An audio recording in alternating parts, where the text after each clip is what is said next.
it's a birth name, whatever, you could call it a dead name, it's fine. But if I were to do a biography on Thomas, and I would include that name, how is that disrespectful? Isn't that, like, let's take your argument at face value. Wouldn't that be a journey of transition, a courageous movement towards who you really are? Like an uplifting kind of sort of story and saga from the man I used to be and the woman I am now? How's that disrespectful? Oh, well, in that context, probably. I mean, what's going on, everybody? Welcome back to the channel. Hope all's good wherever you are. In this video, we're going to watch Charlie Kirk debate some trans activists on the subject of should trans women, biological men, compete with biological women in women's sports. Before I get to that, though, I want to say a big thank you to all of you who have subscribed, left a thumbs up, and commented down below in the comment section. I really appreciate it. I've been enjoying interacting with all of you in the comment section, and even if I don't reply all the time, I do read all the comments, so thank you. I've learned a lot by reading them, and you guys have some good jokes. It's been a fun time for me, so thank you, and now let's get to the video. You put a lot of focus on Leah Thomas and that whole situation. However, what about all of the other trans athletes that don't make it to the top? Because I unfortunately don't have a list of every trans athlete known to man. I didn't fully prepare, but what about all of the, because Leah Thomas is one case out of many. So what about the other trans athletes that have transitioned and do participate in sports, but don't make it to the top and are middle of the pack? Well, they're still beating other women, aren't they? They're taking somebody's spot, right? Well, no, but they are women. Okay, they have transitioned. So let's ask a question. So thank you for being here and the courage for talking. First of all, what is a woman? Let's start there. Well, as she said, anyone who identifies as such, and traditionally it would be gender dysphoria. That is a legitimate medical condition. So if you have gender dysphoria, you know, yes. Okay, so that's interesting. So that's your personal definition of what a woman is. Why should society adopt that definition, therefore disenfranchising chromosomal-born women? Really, it's out of respect for those that have the condition. Got it. So we should elevate the people with the mental condition over half the population. No. Not at all. I'm just saying that we should just simply, because it's not a battle between I'm elevating this person over another person. It's merely out of respect for that person, for them to feel comfortable and to participate in the sport of, you know, their gender that they identify as. Okay, so feeling comfortable. So now I'm not going to sit here and try to pretend to all of you that I know so much or care so much about women's collegiate swimming. I couldn't name one women's collegiate athlete that competes in. So I can name one athlete. He happens to be a man named Leah Thomas. So it shows you how much I know about their sport. But what I do care about, what I do know about is biology, science, the truth. And the truth and language matter. And this is a language war above everything else. Now, when it comes to the sports, I hate this middle-of-the-pack argument when he says, well, what about the people who don't place first or second or third, the people who are just in the middle? Look, listen, men and women have about 100 things different biologically. That's very Donald Trump of me to do that. But men do have 20% more muscle mass, 40% more upper body strength, 33% more lower body strength, longer legs, a higher capacity to create oxygen, higher testosterone, lower estrogen, and these things matter. Now, that doesn't mean, to use a sport like swimming, and let's use running because everybody can relate to running, that doesn't mean that every man on the planet is faster than every woman. It doesn't mean that some women can't beat men. I'm sure there's tons of women that can run faster than me. That's not what we're saying. But if you look at Olympic times, which is the best data that we have on sports, the fastest men in the world will always be faster than the fastest women in the world. The 100th fastest men will always be faster than the fastest woman. And if for some reason these 100 men should be on a bus together, go into a rally or a race or something, and they all perish, well, the next 100 men on that list, the 200 to 300 fastest men in the world, will still be faster than the fastest woman in the world. And this is the same for every physical sport. You would have to go down the list in the thousands or millions to find one that would be slower than the fastest woman in the world. Reality matters. The truth matters. Biology matters. And the language that we use matters. Let's get back to it. Giving people what they want is not always the right thing. Okay? So let me give you an example. We do not give liposuction to people with anorexia. People with anorexia would want liposuction. It would kill them. We know better than that. So just giving people what they want is not always the right thing. So you say to make people comfortable. We could probably agree. I don't want people to be uncomfortable. But then you have the choice to make. What if all of a sudden you're making half the population uncomfortable and the sport itself is all of a sudden being destroyed and standards as we know it are completely destroyed? So let me ask you a question. If someone, and I don't want to assume your gender, you could tell me whatever it is dealing with that situation, why don't they continue to compete as that new gender with the people with their chromosomes that they share? Because they don't identify as such. And I actually, I'm really glad you brought up the example with the, I'm sorry, could I like steer the conversation back towards what you said about comfort? But let me ask you another question. So how people identify matters a lot to you, right? Yes, correct? Of course. Okay. So should we allow adults who identify as toddlers compete in preschool soccer?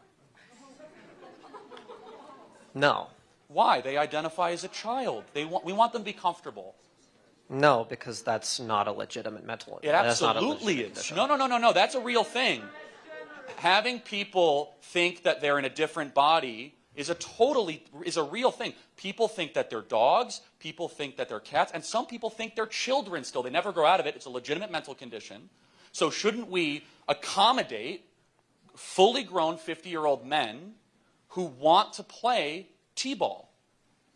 Sex is binary. Since the beginning of time, we've had only males and females, and we will always have only male and female. This is not going to change.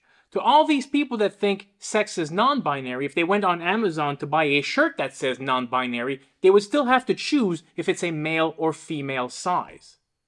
You see, these gender ideologues, earlier I mentioned, that they've infiltrated themselves into society largely by language, that this is a language war, and I firmly believe that. And by that, I don't mean that they're making these coherent, compelling arguments. As we can see, this is not the case. And the way they've done this through the use of pronouns, their preferred pronouns. And pronouns, just like verbs, like adjectives, like nouns, there's grammatical structure to it. You don't get to change your pronoun at any whim just to suit your feelings. You don't. To say that pronouns would be fluid would mean that gender and sex are also fluid. And they're not. Sex is binary. And truth matters.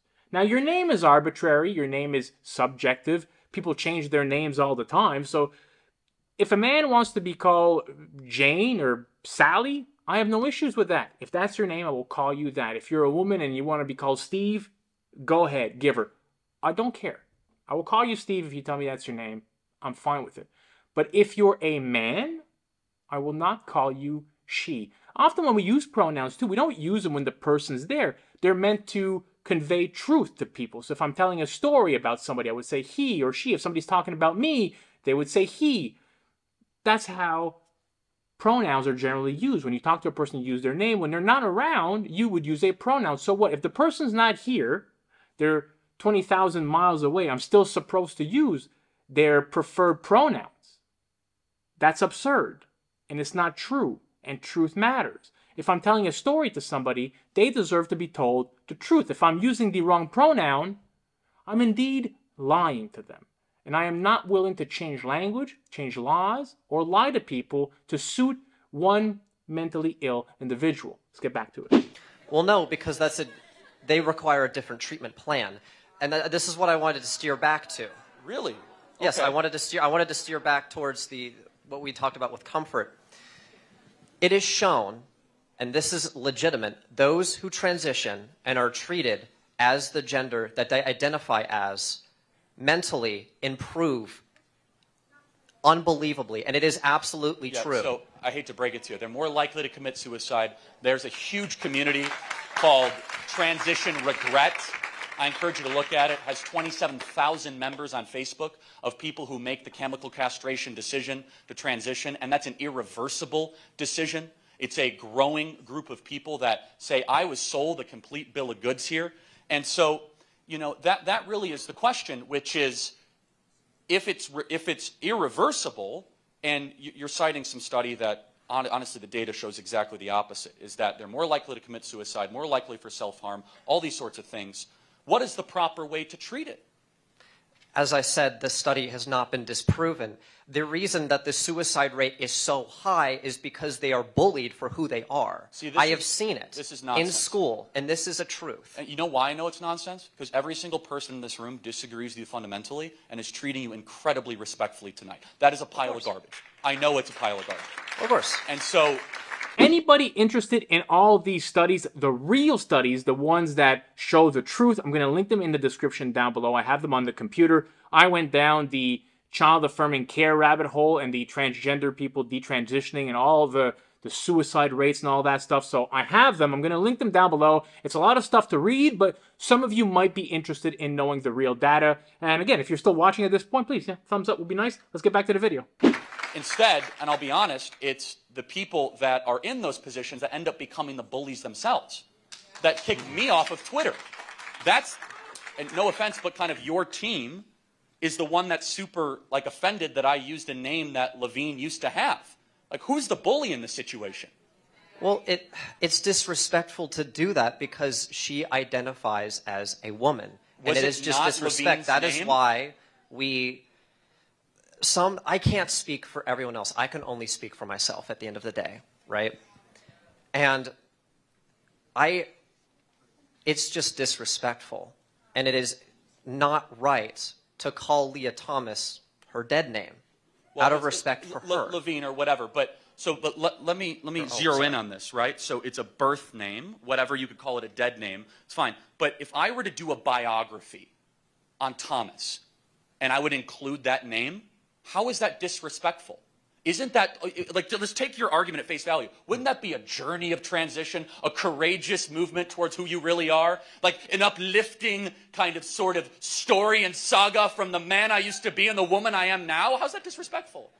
Oh, well, in that context, probably.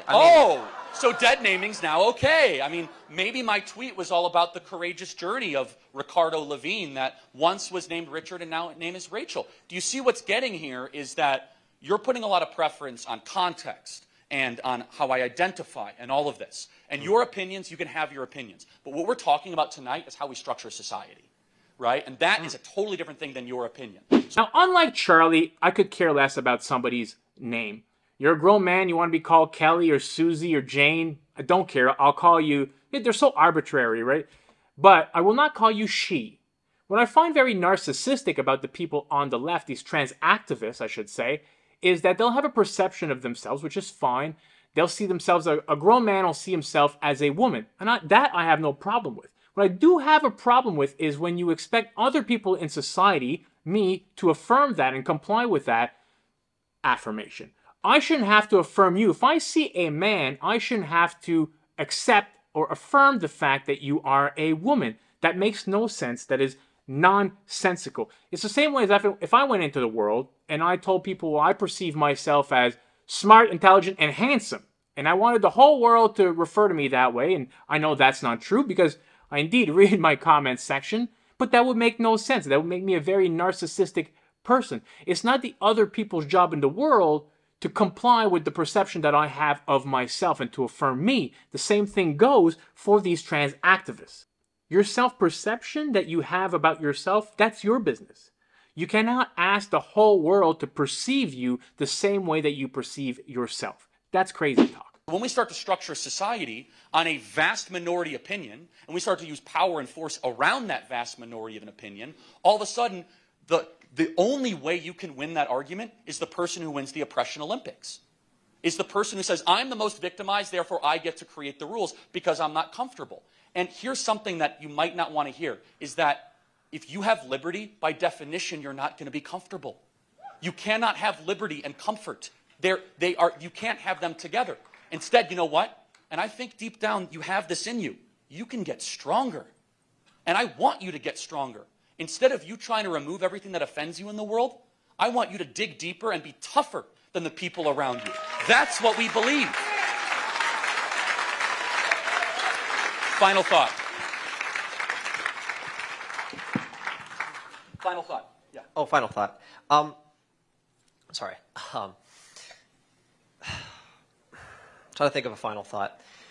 At the end of the day, like, No hate towards you. I respect your opinion. Of course, like I'm not here to, you know, cause a fight or an intense argument. I'm just saying I disagree.